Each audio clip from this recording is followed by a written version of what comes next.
To update an app on Samsung Galaxy A37, you can, for example, open the Play Store. Now in the Play Store, if you go to your Google account here in the upper right corner, then you should be able to find Manage Apps and Device. And then over here we can see if there are any updates available. If there are, you can just use Update All, or you can just see details by tapping on the option, and then you can individually update all apps that we have in here. You can just tap on Update button in here, or you can just update everything at once if you have the Update All button here at the top. Now, another way to update other apps, because unfortunately not every app can be updated with the Play Store, you can also go to the Galaxy Store.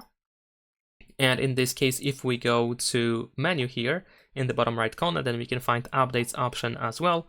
And then here you can also update some apps. So we can either tap on the arrow here on the right side or update all in the upper right corner, just like before. And that is pretty much it. Leave a like and subscribe.